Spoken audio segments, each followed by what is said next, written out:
Très bien, alors Tafrechen Ben du Rabbi Rachab, la merveille des merveilles de la Chassidut, la lumière de la Géoula dans la Géoula, c'est comme ça qu'elle a été définie, alors que sa merveille est la lumière de la Géoula dans l'exil, celui-là a rajouté cette lumière véritablement dans la Géoula. C'est-à-dire, c'est déjà un avant-goût complet de Torah Chadasha Mititetse.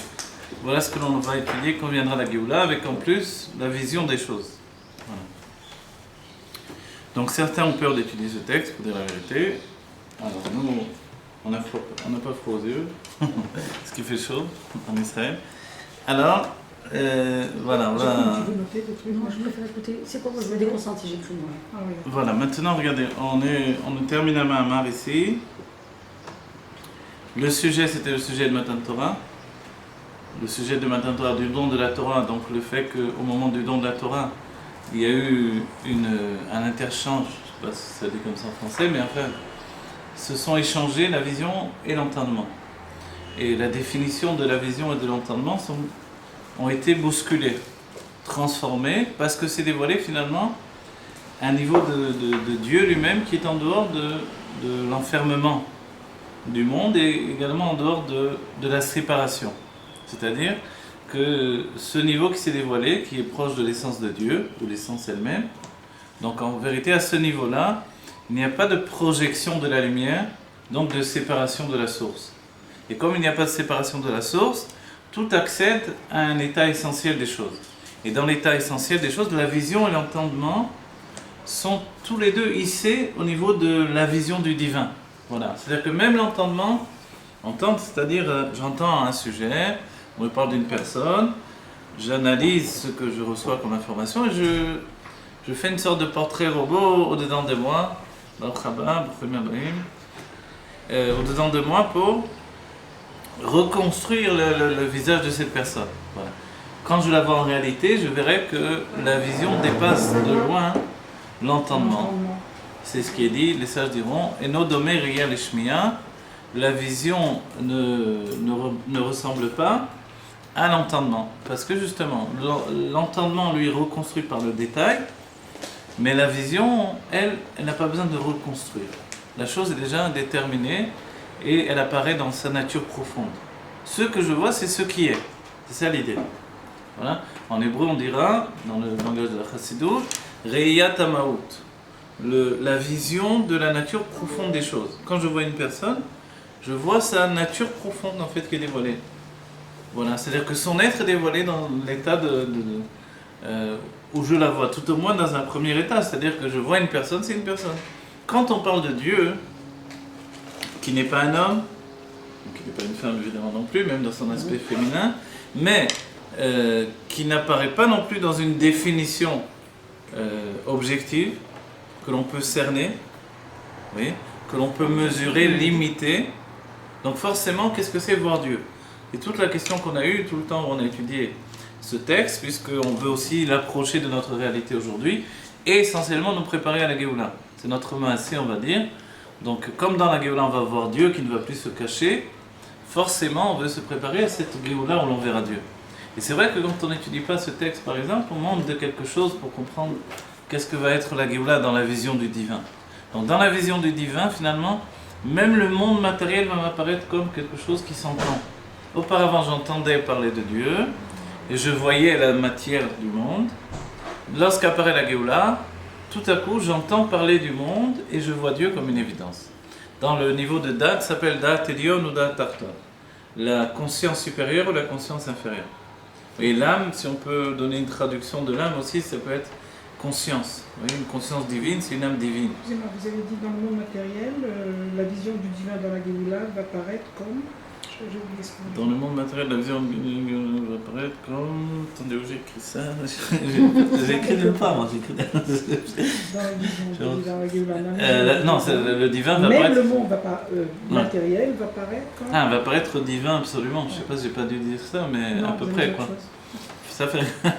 le monde matériel va apparaître comme un état de divin. Un état, parce que c'est ce qu'on dit là. Riyata Ma'out, c'est l'état profond des choses, vous voyez? La nature profonde des choses. Donc en fait, voilà où on va être dans la Géoula. Ce qui s'entend, donc le monde matériel, va passer à un état de vision, mais dans son véritable visage. Aujourd'hui, on voit le monde matériel comme une vision, C'est aussi ce qui s'appelle Da'at Tarton, donc la conscience inférieure. Voilà, je vois ce que je vois par rapport à mes sens, ma perception. Dans la Géoula, je vais voir par rapport à une perception supérieure. Non plus dans l'enfermement du corps et des sens, on va dire organique du corps, mais dans une conscience divine, exaltée totalement dans le divin. Voilà. Confondue dans le divin. D'accord ? J'essaie de trouver des mots. Je sais que c'est ça que tout le monde mourra, Pardon ? un instant. Alors voilà, c'est pour ça que tout le monde doit mourir un instant. Et là, Imken, à part si on a atteint un véritable niveau de shiflout, d'humilité. Ce que dit le rabbi, que nafshi kafar la koltiye, ce que l'on dit tous les jours dans la tefila, et mon âme sera comme de la poussière pour chacun. D'accord ? C'est-à-dire que la définition de la chassidut, je la répète assez souvent, c'est que qu'on me fasse du kavod ou qu'on me fasse honte, il n'y a pas une grande différence dans ma réaction et le fait que je vais être touché profondément. Vous voyez ? Voilà. Et au contraire, chez les chassidim, le kavod c'est du poison, donc on ne cherchera pas le kavod. Donc le kavod, que l'on fasse honneur à la personne, etc. Voilà. Alors, maintenant, si on a assimilé ça, pourquoi on a donné ça ? Tout ce que l'on vient de dire, qui était le sujet qu'on a étudié, c'est le sujet pour expliquer un autre sujet. Vous voyez ? C'est ce qui s'appelle le mashal pour étudier le nimshal. Donc, quel est le vrai sujet derrière tout ça ? C'est ce qui s'appelle les Asara Sfirot Agnuzot. Les 10 Sfirot, les 10 mesures de dévoilement. Dès qu'on a dit Sfira, c'est une mesure de dévoilement divin. Au lieu que ce soit une lumière infinie uniquement, le Or En Sof, tout à coup, Dieu l'a découpé en 10 mesures. Ce qui aboutit aux 10 forces de notre âme. D'accord ? Tout ça, c'est nouveau quand on entend pour la première fois, mais finalement, on est obligé de passer par là. C'est notre passeport pour la Géoula. D'accord ? Donc, en fait, les 10 forces de l'âme qui sont la finalité d'un être, c'est ce qui fait qu'on est un Adam, un homme, ces 10 forces de l'âme, elles sont à la ressemblance des 10 sphirotes dans les mondes divins. Vous voyez ? 10 sphirotes deviennent 10 forces de l'âme. D'accord. Maintenant, donc c'est certain qu'il faut traduire les 10 sphirotes pour comprendre les 10 forces de l'âme, mais comme chez nous les 10 forces de l'âme sont liées au dévoilement, alors a priori ils sont séparées l'une de l'autre et le contraire de l'autre. Si bien que quand il y a la force de la vision, il n'y a pas la force de l'entendement, etc. Vous voyez ? La force de la vision liée à la chokhma. La chokhma, c'est le bitul, la soumission. C'est quand je vois une chose, je suis soumis à la chose. C'est pour ça que la chose m'apparaît nettement, sans discussion. L'entendement, c'est que si la vision se verrait dans le niveau de l'entendement, ça donnerait le fait que, en la voyant finalement, je n'arrive pas à me séparer de ma critique. Comme on a dit, l'esprit critique qui se trouve dans la sagesse, il y a aussi un esprit critique. Et cet esprit critique, alors, il est ce qui s'appelle le côté féminin du masculin. D'accord ? La bina de la chokhma. D'accord ? Ça s'appelle Koar HaBikoret, la bikoret qui est dans l'homme. Et cette bikoret fait que l'homme, au lieu d'accepter l'autre tel qu'il est, va commencer à le critiquer. Critiquer dans le sens critique des choses. Il va commencer à voir ce qui ne va pas tout de suite immédiatement. D'accord ? Alors c'est bien et c'est mal. C'est bien parce que ça peut nous protéger. Et c'est mal parce que ça nous empêche d'accéder à la sagesse. Pourquoi ? Parce qu'il est dit mi un chacham qui est le sage, alomen mikol adam, dans le Pirkei Avot, celui qui étudie de chacun, de chaque homme. Or, l'esprit critique nous repousse, nous éloigne de la possibilité d'accepter de chacun, donc de s'enrichir de manière, on va dire, optimale et optimiste. D'accord. Mais s'il y a le côté de la vision, les choses vont fonctionner directement par la richesse que l'autre peut nous apporter. Ça s'appelle la vision de la vision. D'accord ? Il y a la vision de la vision, l'entendement de la vision. Non. À Matan Torah, tout s'est élevé. Dans la source, maintenant on revient à la source, il y a 10 Sfirot Agnuzot, 10 Sfirot, 10 mesures de dévoilement divin qui, avant leur dévoilement, sont encore enfouies dans la lumière infinie qui précède ce qui s'appelle le Tzimtzum. Le Tzimtzum, c'est que, comme Dieu était seul avec lui-même, voilà, il a fait une place pour les autres. Comment il a fait une place pour les autres ? Alors, c'est pas quelque chose de physique, et c'est ce qu'a expliqué l'Admon Azaken dans le Tanya, que les Mekoubalim qui se sont trompés en disant qu'ils s'étaient véritablement retirés, ils ont d'un certain point de vue corporisé le divin. Si c'est un objet matériel, forcément il faut le retirer pour mettre un autre objet à la place. On ne peut pas mettre deux objets en même temps. Mais dans le spirituel, deux êtres peuvent se trouver au même endroit, au même moment. Qui plus est, deux mondes également, comme on le vit ici sans le savoir. Les mondes de Yetzira, de Bria, de Hatzilut se trouvent en même temps dans ce monde. Ce n'est pas véritablement une montée géographique comme on peut l'imaginer. C'est un niveau chez l'homme. Voilà, c'est même pas des notions d'espace-temps ou quoi que ce soit. C'est une autre dimension. Cette dimension, c'est la dimension qui est imbriquée en fait.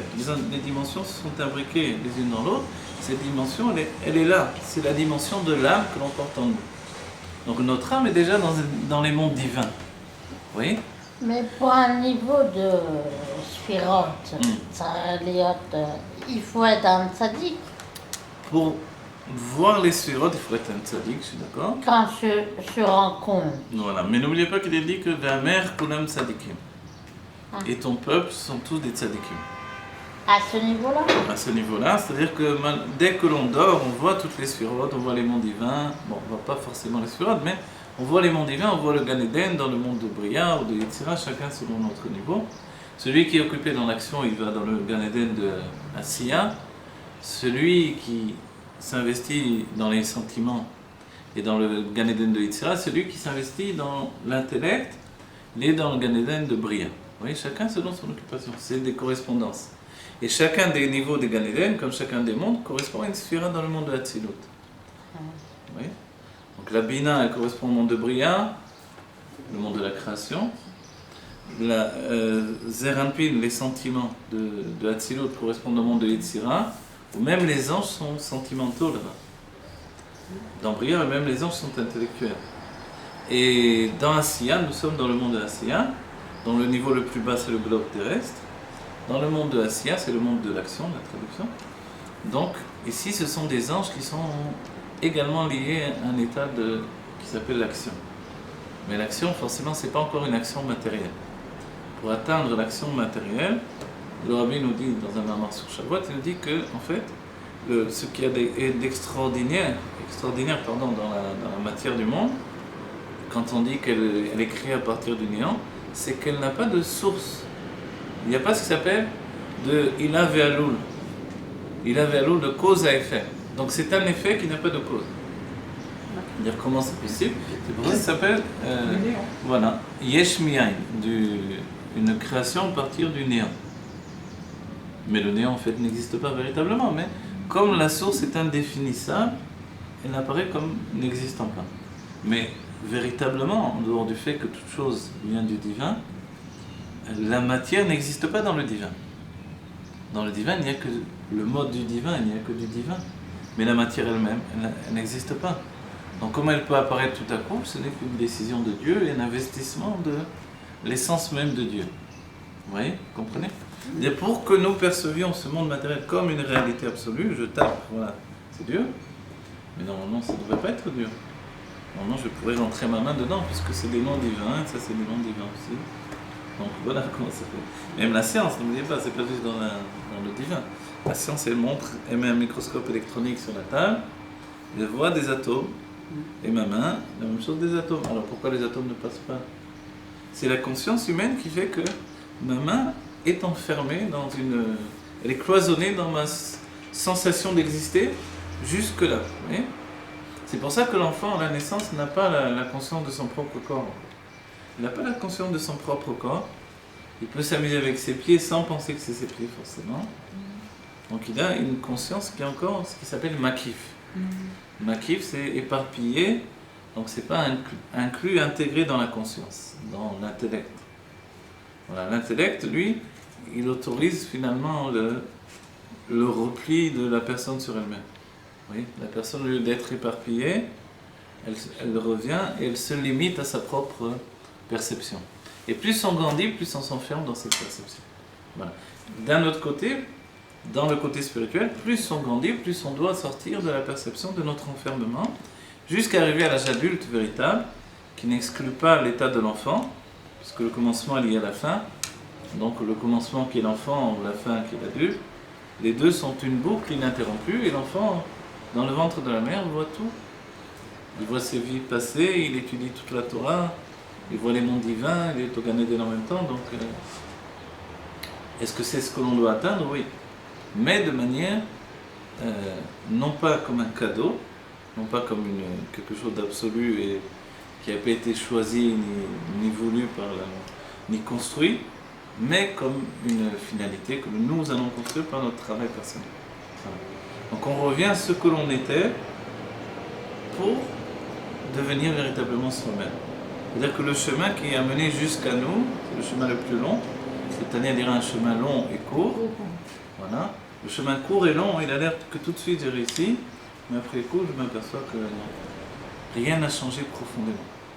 Parce que si c'était simplement de faire évoluer les forces dévoilées de la personnalité, il n'y aurait pas besoin d'un chemin long, vous voyez, qui à la fin est court. Un chemin court, ça suffirait. C'est-à-dire, dans le comportement, je me comporte comme un chassid, ça devrait suffire, non?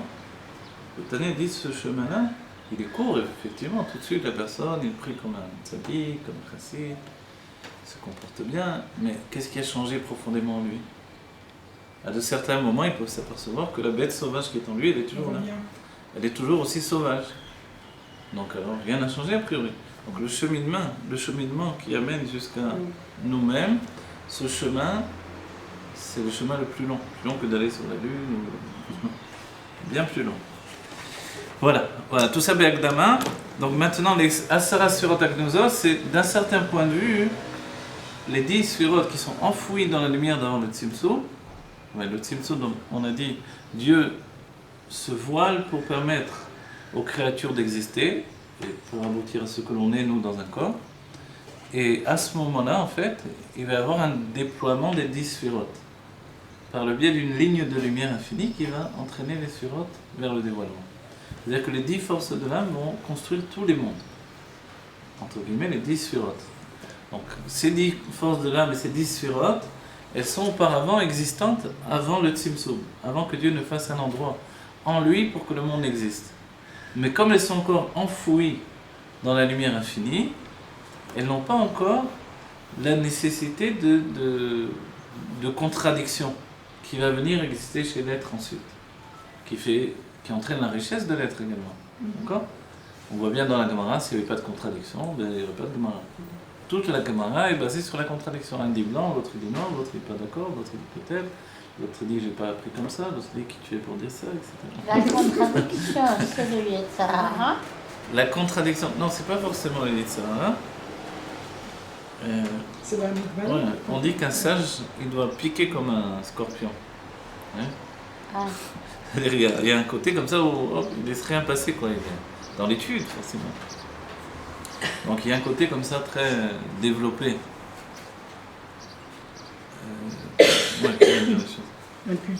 Impulsif.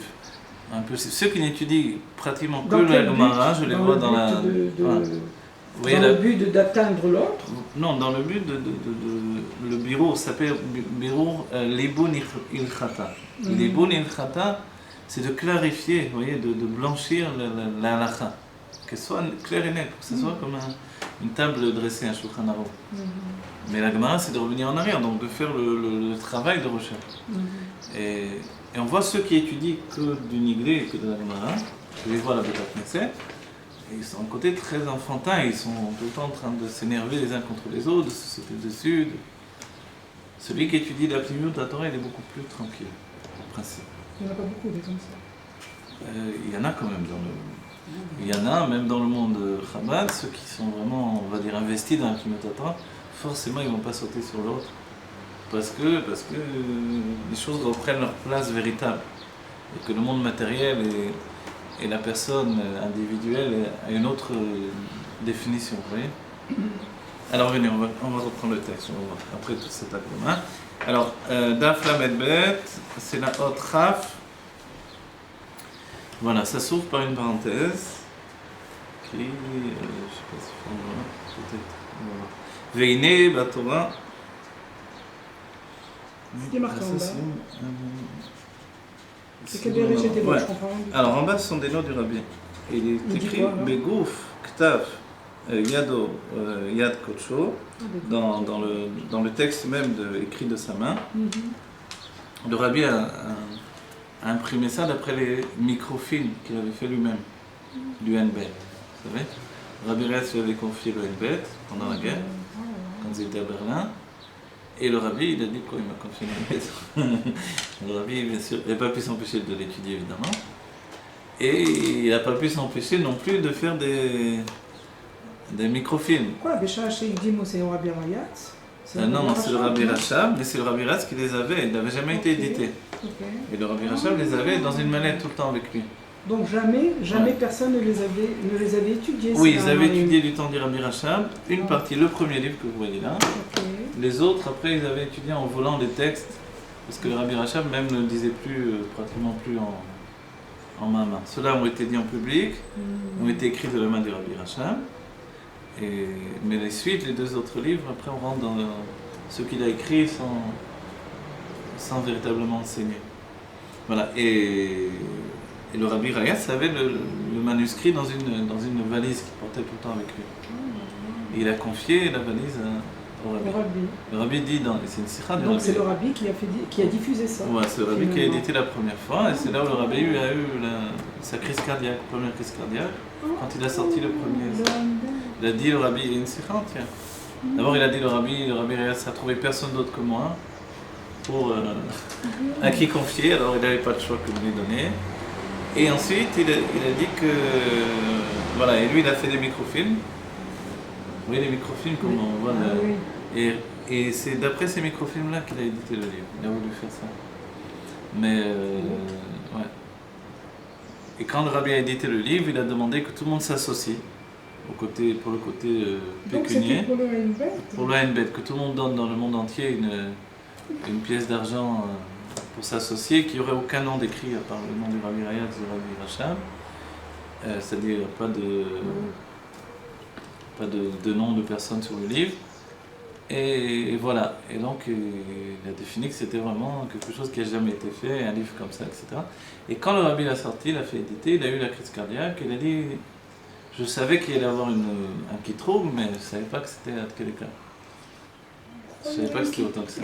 Et le deuxième tome, il a eu à nouveau une crise cardiaque. C'est la Torah de la Géoula déjà. Et pourquoi chacun a eu.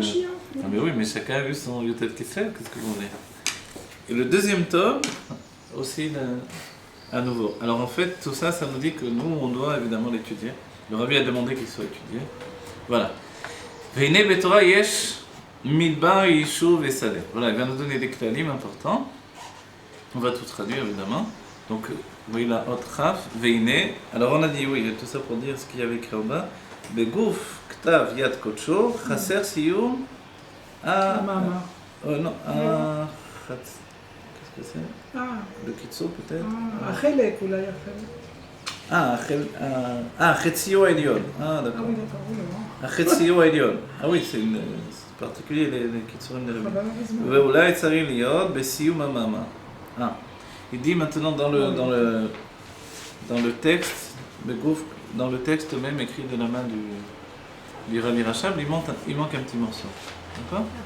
Voilà. C'est pour ça que de but en blanc, on pénètre en plein sujet là, qui n'est pas forcément enchaîné avec ce qui a précédé. Le Rabbi dit peut-être que c'est ce qui se trouve à la fin du Mamar. De ce Mamar là. De ce Mamar. On va tirer la guide, on va voir. Il faudrait demander à l'ancien qu'est-ce qu'il a appris de ça. Alors, Veine betorah yesh midbar yishuv vesadeh. Dans la Torah, il y a ce qui s'appelle le midbar, le désert. Yishuv, c'est un lieu d'habitation, d'accord, comme on voit en Israël. Et sadeh, le champ. Le champ, donc, c'est un champ d'arbres fruitiers, d'accord? Donc, à nouveau, midbar, désert, yishuv, donc l'endroit d'habitation des hommes, et le sadeh, le champ d'arbres fruitiers. Veyadoa de Torah bichlal, i prinat siur adam, comme l'on sait que la Torah, de manière générale, elle est le niveau du tsiur adam. Tsiur adam, c'est le niveau du dessin d'un homme. Qu'est-ce que ça veut dire? Moshkato, zot Torah adam. Comme il est écrit, voici la Torah, ou ceci est la Torah, l'homme. En fait, le passouk n'est pas terminé, mais il s'étudie comme ça aussi. Le passouk en entier, c'est Zot la Torah, Adam ki yamut ba'oel. D'accord? Voici la Torah, l'homme qui meurt sous la tente. Mais on a l'habitude aussi de le couper ce passouk, et ça donne Zot la Torah, Adam. Oui, parce que la Torah elle est entière, même dans un passouk, il y a tout. Voici la Torah, c'est l'homme lui-même. L'homme est une Torah en lui-même. Voilà.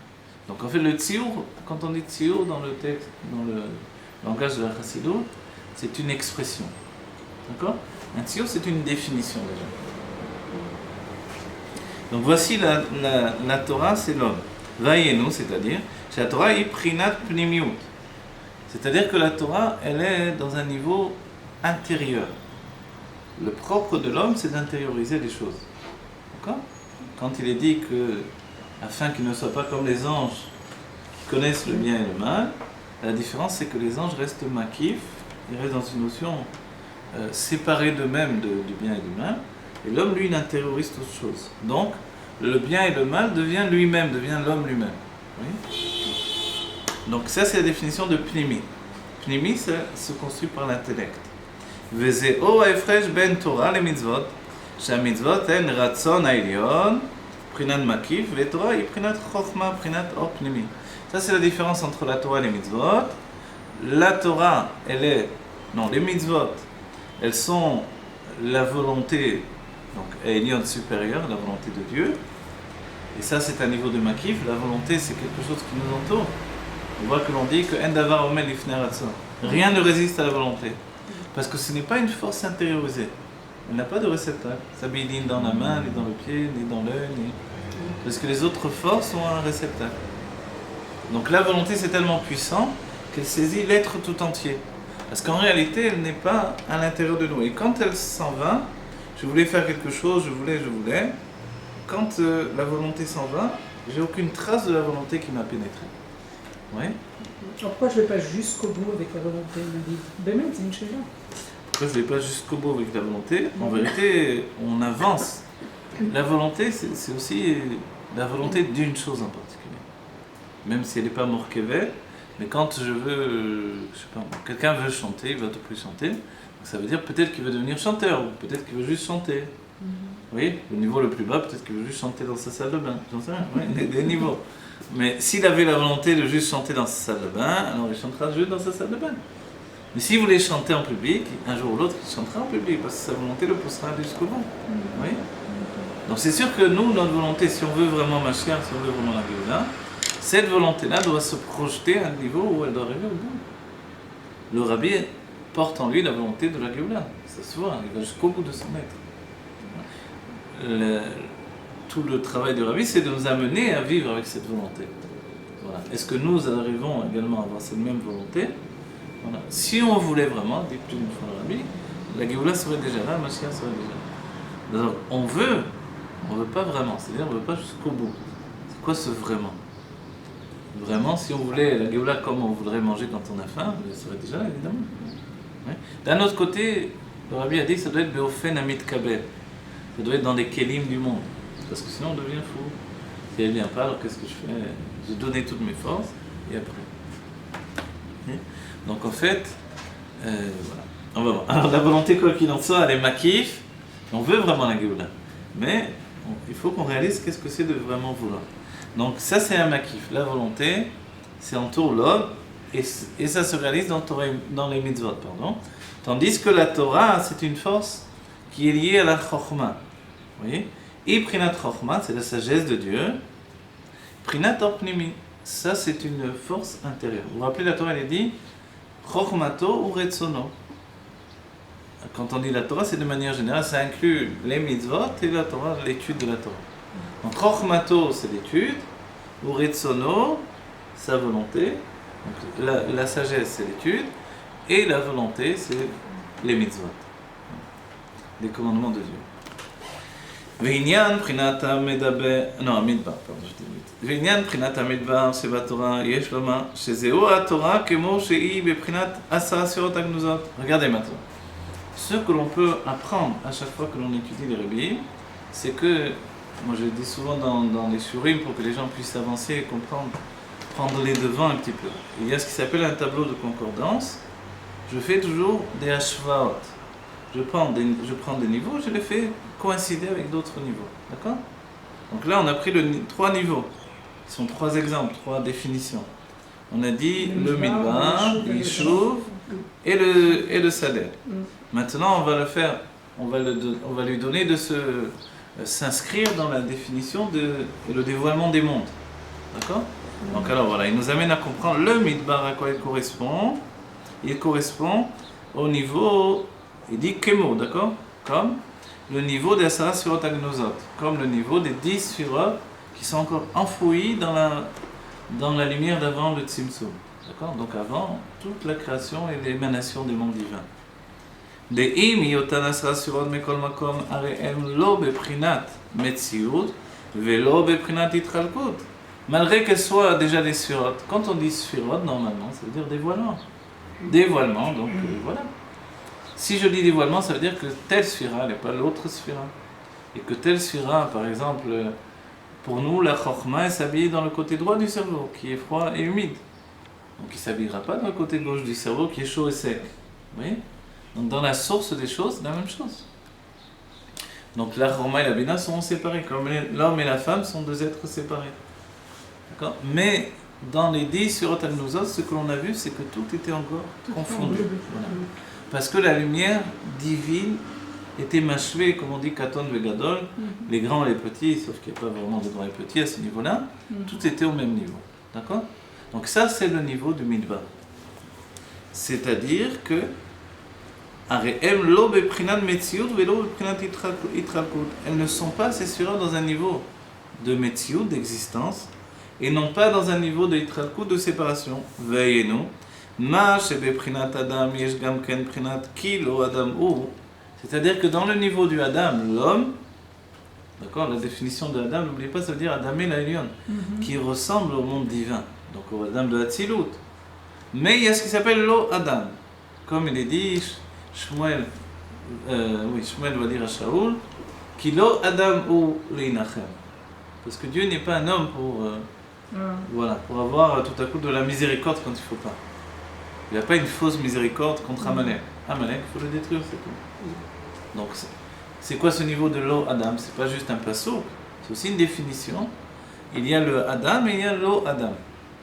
Il y a ce qui est l'homme et ce qui n'est pas l'homme. Vous voyez?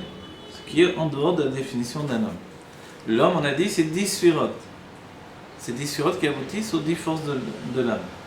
Alors là, il y a 10 Sfirot, c'est ça qui est difficile à comprendre.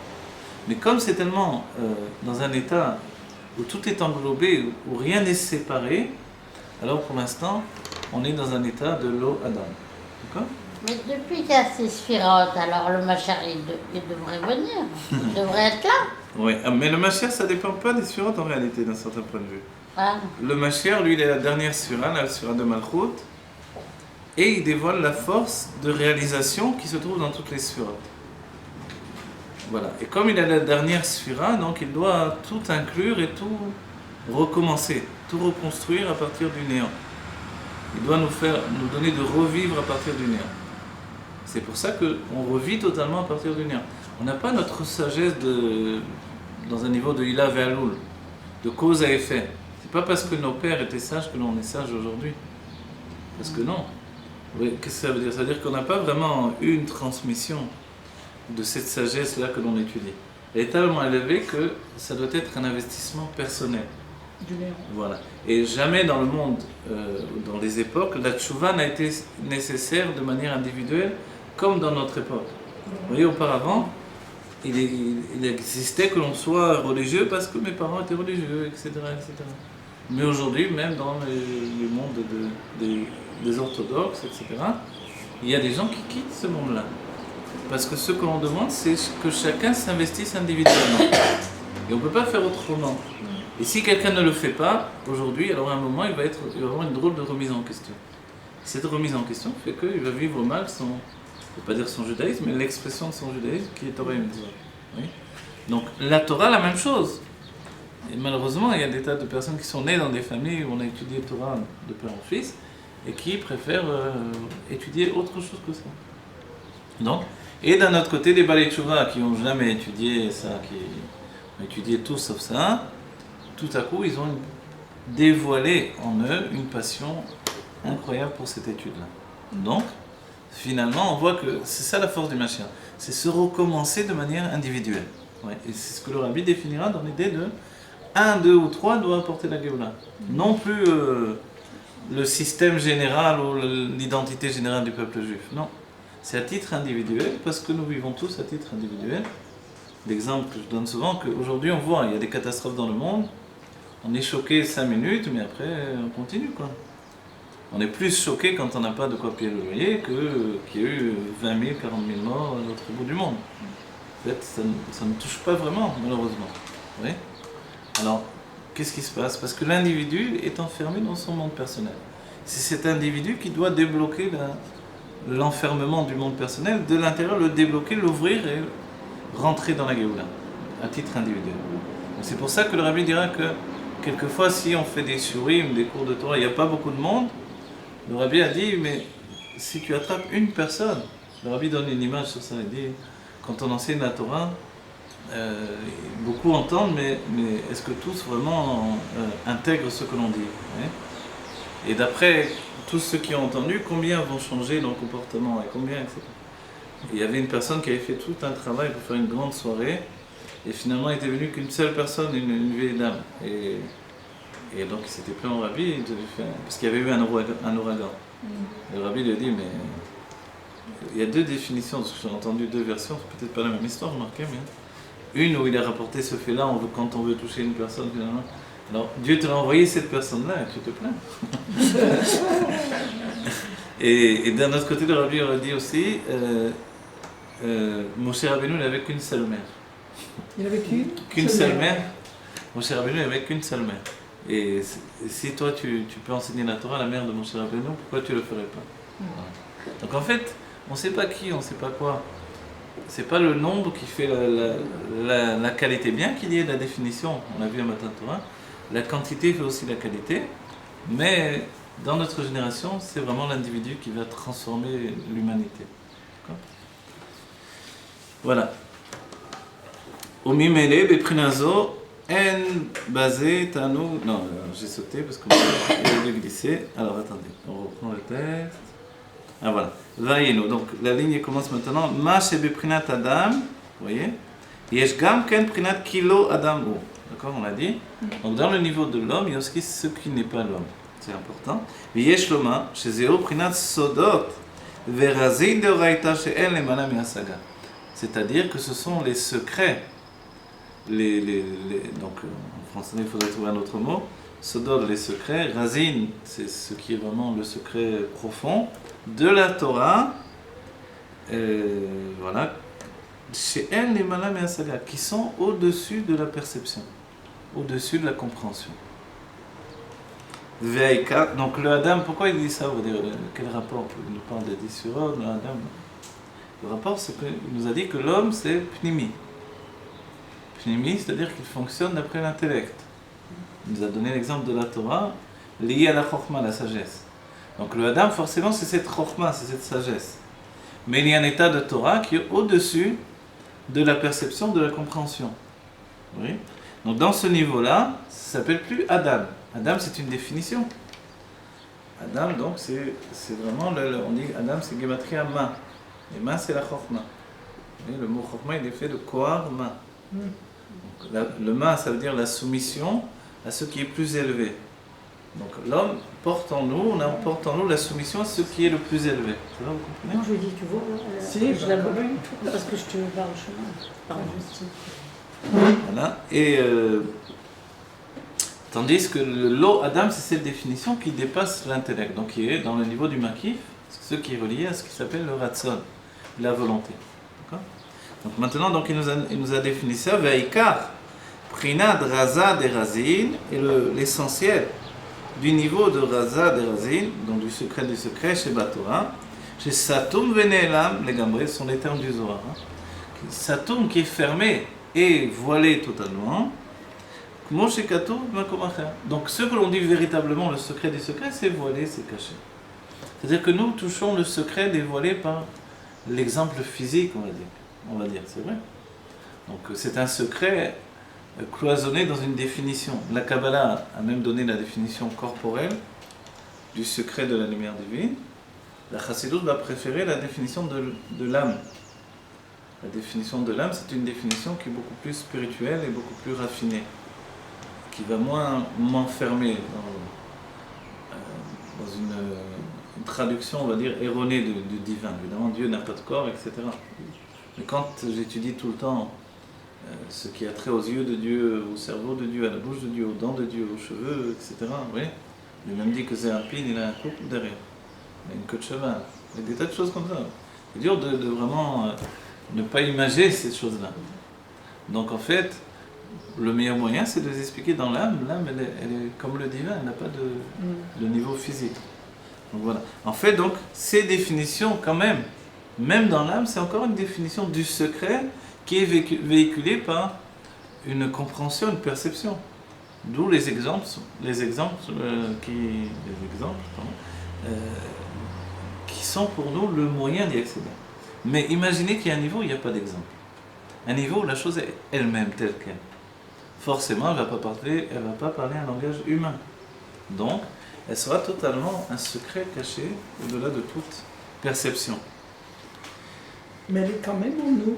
Mais elle est en nous, elle est là. Voilà. C'est-à-dire, au niveau de notre âme, on y accède. Au niveau de notre corps, on ne peut pas y accéder. C'est notre cerveau n'y accède pas. Voilà, ce qui est. Voilà. On va y accéder, et pour y accéder, depuis la Nourazaken nous a construit un nouveau cerveau.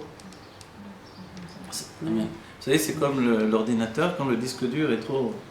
C'est un exemple de moi que je donne, qui est peut-être bas. Je dis parce qu'il ne faut pas dire que c'est un exemple de Rémi. L'ordinateur, si le disque dur est chargé, il n'y a plus de place, il n'y a plus de mémoire dans le disque dur. On accroche avec un fil.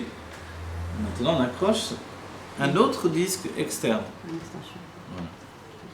Donc, on peut dire que d'une certaine manière, l'Admorazaken et les Rébus nous ont fait un autre disque externe qui s'accroche à notre disque dur à nous. Ouais. Et ça nous fait donc une possibilité d'étudier des choses, le divin, qui n'était pas accessible si on n'avait pas un cerveau de tzaddik. Vous voyez ? Ça, c'est toute cette Torah-là. Voilà, alors, très bien. Donc, on a compris. Maintenant, si c'est véritablement des secrets, au-delà de la perception, il n'y a pas de plaisir. Je ne peux pas avoir du plaisir d'une chose que je ne comprends pas. Imaginez, vous voyez, aussi un autre exemple, on va dire simple, bête peut-être. Quelqu'un dit une blague qu'on ne comprend pas, on ne rigole pas. Les autres rigolent, et moi je fais exprès, mais j'ai rien compris. Ça arrive. Pourquoi j'ai pas de plaisir comme les autres? Parce que j'ai pas compris. Donc ce qui reste inaccessible, forcément, ça ne m'apporte pas de plaisir. Oui, j'ai vu quelque chose d'extraordinaire, mais je ne sais pas qu'est-ce que c'est, je n'arrive pas à l'intérêt, je n'arrive pas à avoir un plaisir. Je suis bouleversé, ça oui, mais pas, j'ai pas de plaisir. Donc voilà, c'est ce qu'il dit. Donc alors, en basé tanu deitgalut atik ou bebina beasaga. Voilà, maintenant il dit, alors comment se dévoile ce qui s'appelle atik? Atik c'est neetak. Neetak c'est séparé. Étant séparé, forcément, il ne peut pas provoquer le tanoug, le plaisir. Mais lui-même, en réalité, qu'est-ce que Atik, l'intériorité de Atik, c'est du plaisir. Mais un plaisir d'un tel niveau d'élévation que pour l'instant, pour nous, il n'est pas dévoilé comme un état de plaisir. C'est un plaisir originel et essentiel. Donc comme il n'est pas attaché à un élément externe à lui-même, alors il n'est pas perceptible. Donc forcément, il ne m'apporte pas de plaisir. Parce que moi, je suis en dehors de ce plaisir-là. Oui. Atik, c'est le kéter du monde de l'émanation, et là-bas est enfermé un niveau de plaisir absolu qui est lié à Dieu dans son essence. C'est ce plaisir-là qui va nous apporter la Géoula. Même Shabbat où on dévoile le plaisir, on dévoile le plaisir, une bonne santé, on dévoile le plaisir de la volonté. Oui. Dans la Géoula, on dévoilera le plaisir du plaisir. Et ce qu'il a dit en définitive, l'Echaim Livracha,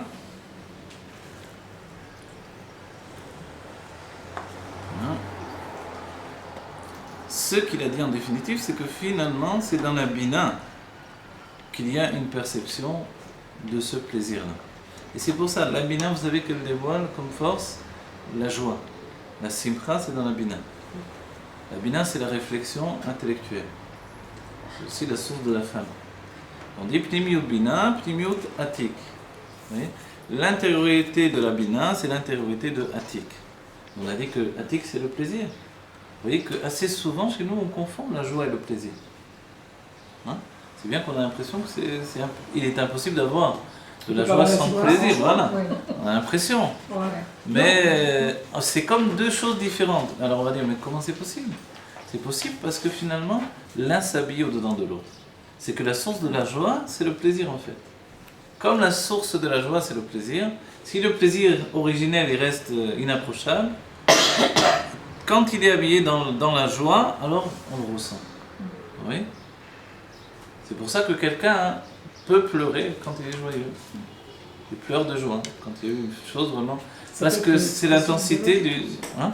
Ça peut être aussi l'expression de la joie, de pleurer de joie. Oui, mais en vérité, c'est parce que c'est le dévoilement du plaisir qui se trouve dans la joie.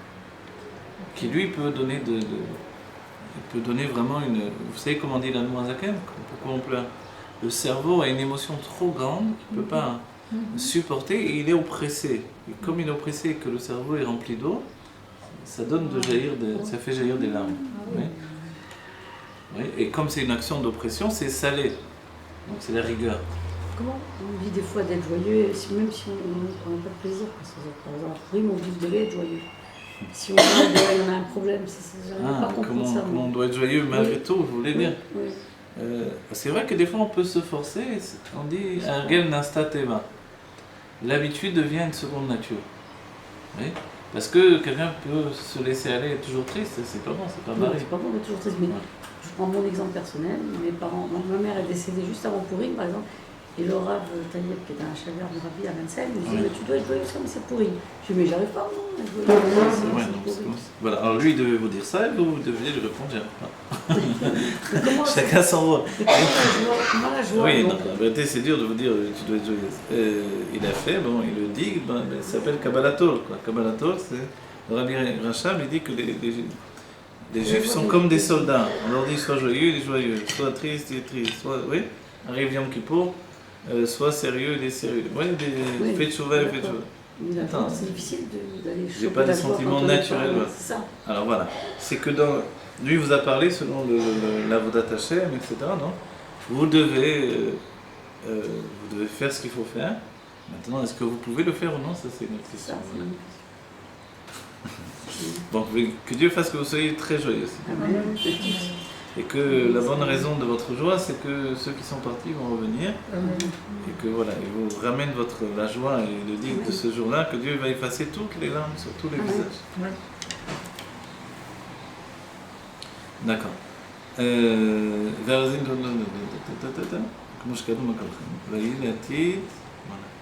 On va reprendre sur ça. והרזין נורא את השם למעלה מגדר ההשגה, אין בזה תענוג, וזהו אמיתית בחינת טעמי תורה, שהתגלו לעתיד בבחינת תענוג הבלתי מורגש. Voilà ce qui va se dévoiler dans la Géoula. C'est quoi? C'est ce qui s'appelle le sens profond de la Torah et des mitzvot.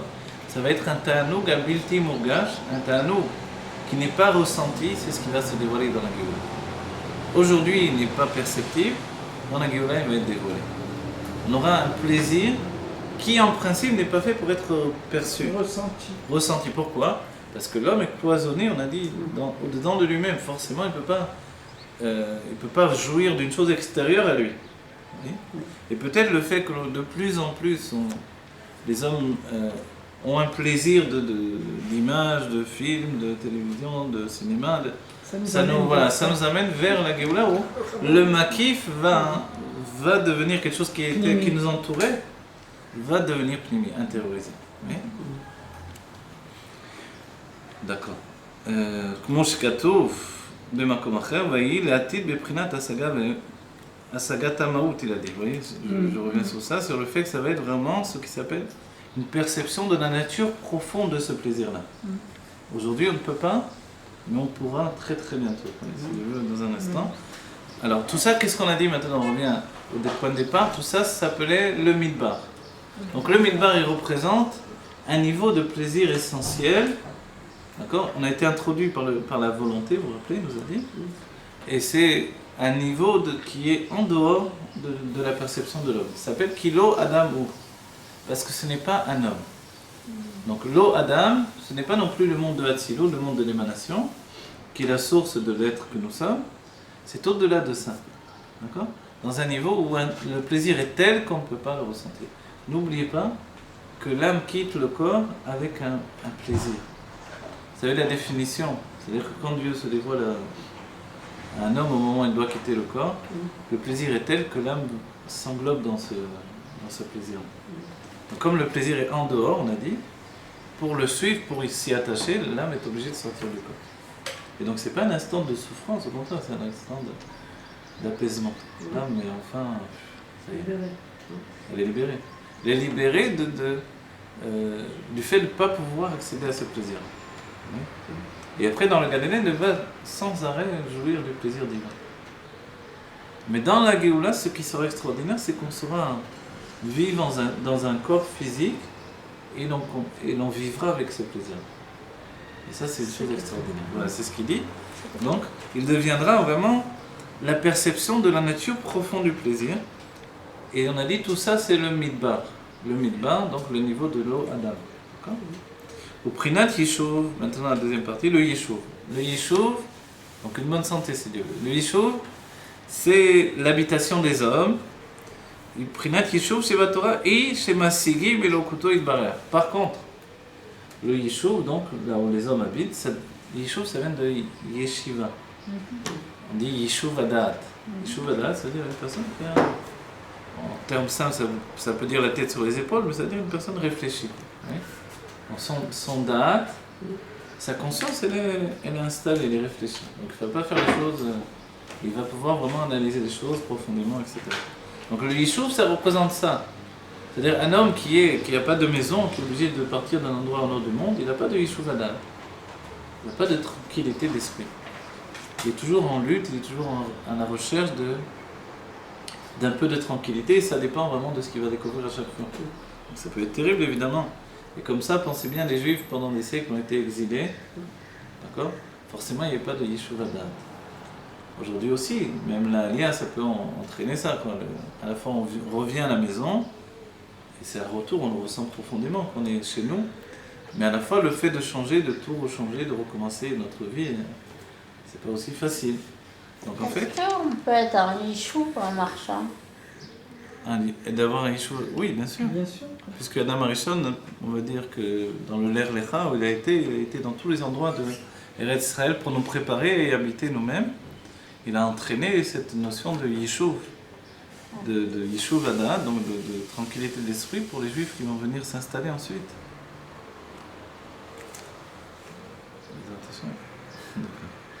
D'accord, on a dit donc, ici, Prinat Yishuv, c'est Torah, ou chez Masegim et Lokuto Idbarer. Qu'est-ce que c'est? C'est que l'on perçoit la divinité. Si je perçois la divinité, forcément, on n'est plus comme on appelle un orphelin.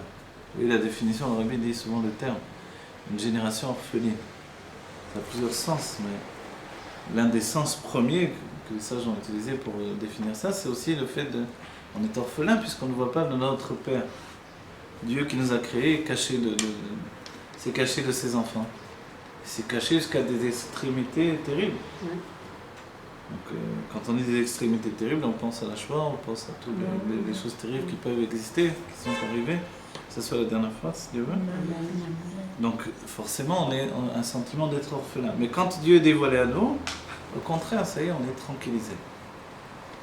La même chose, un enfant qui ne grandit pas avec son père à la maison, forcément, il a été troublé par le fait que le père n'est pas à la maison. Oui. Donc il aura en lui un manque qu'il va devoir combler de manière personnelle. Ça, c'est difficile. Mais quand le père se trouve à la maison, il apporte, il comble ce manque. L'enfant a déjà un côté mature en lui et une stabilité qu'il n'a pas besoin de chercher à l'extérieur.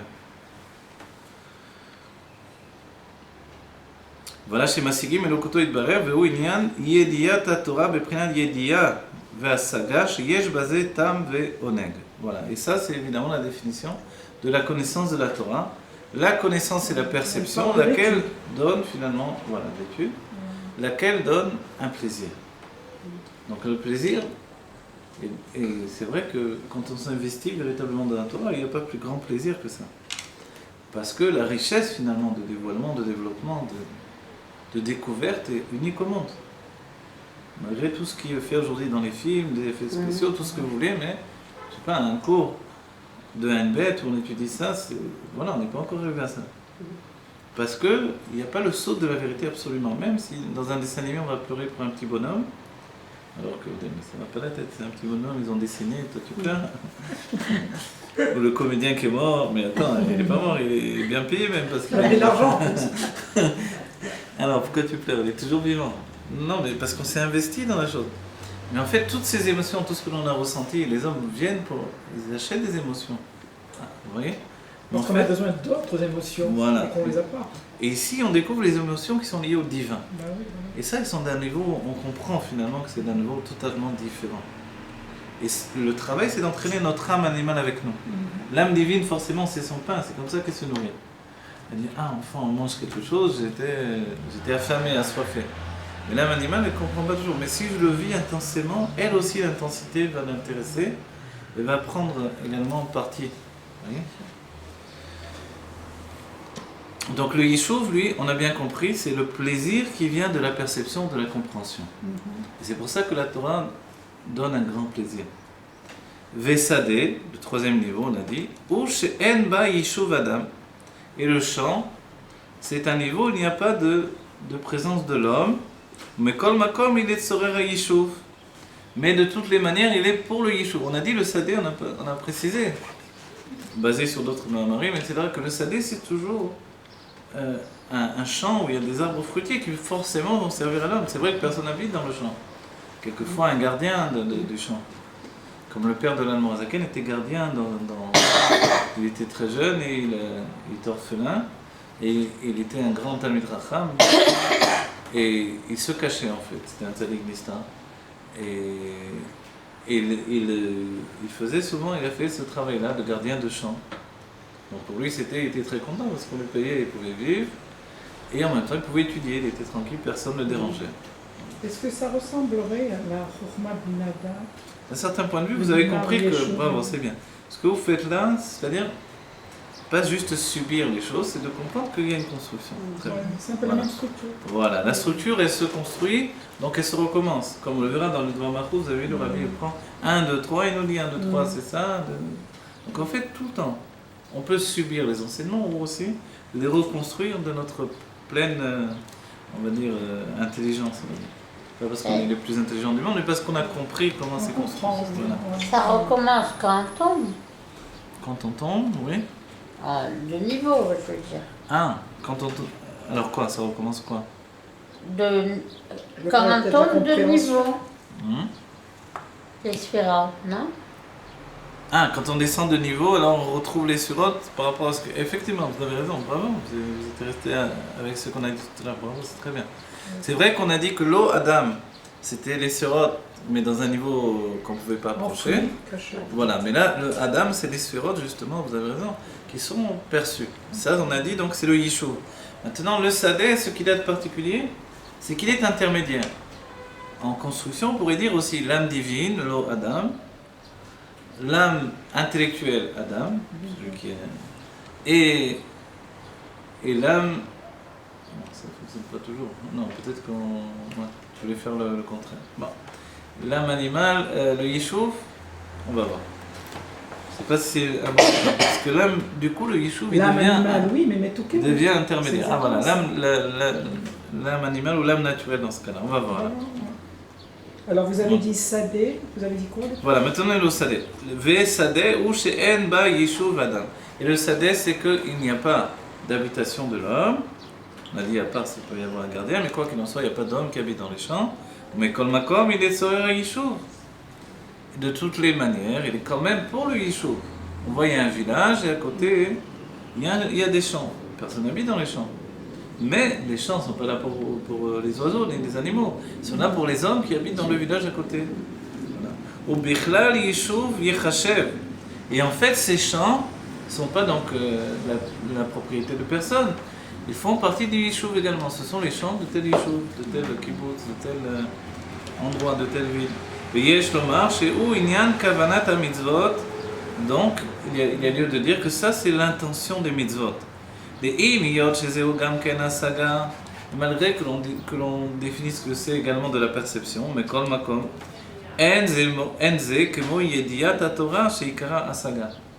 ce n'est pas comme la connaissance de la Torah qui elle-même est une perception.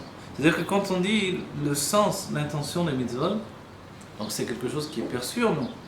Je comprends pourquoi je fais les mitzvot. D'accord ? Par exemple, la mitzvah des tefillin, pourquoi on fait la mitzvah des tefillin ? Pour porter sur nous les parachiotes dans lesquels il est écrit que Dieu nous a libérés d'Égypte.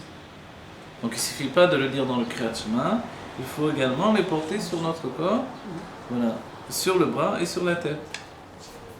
Après, ça c'est l'intention, on va dire, du niglé de la Torah. Il y a l'intention profonde ensuite. Mais cette intention elle-même, est-ce qu'elle est comme le fait d'étudier la Torah ? Non, d'étudier la Torah, vous voyez, c'est un voyage total.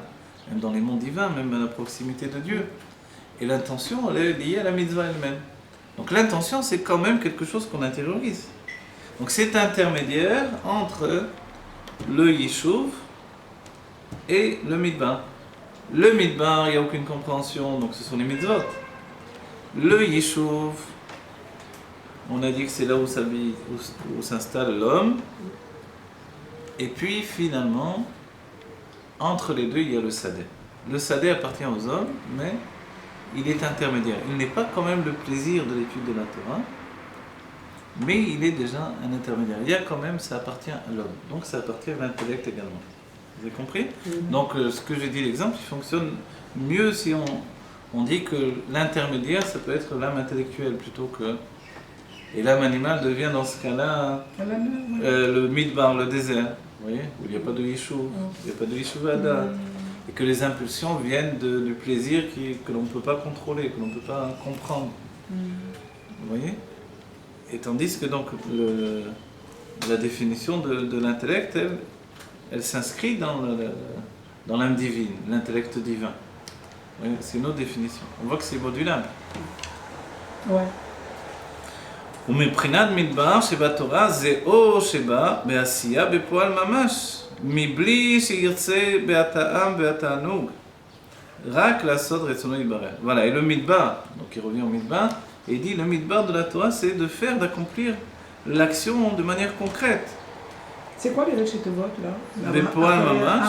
בפועל ממש, מבלי שירצה, sans qu'il veuille finalement le faire, sans qu'il veuille trouver le plaisir et la compréhension. Vous savez, on a devancé Naseh Benishma. C'est-à-dire, on fait. On comprend rien, d'accord, 613 mitzvot, je ne sais pas pourquoi, on va faire. Voilà. Donc ça, c'est ce que l'on nous demande en vérité. C'est ce que l'on a nous-mêmes finalement exigé de nous-mêmes.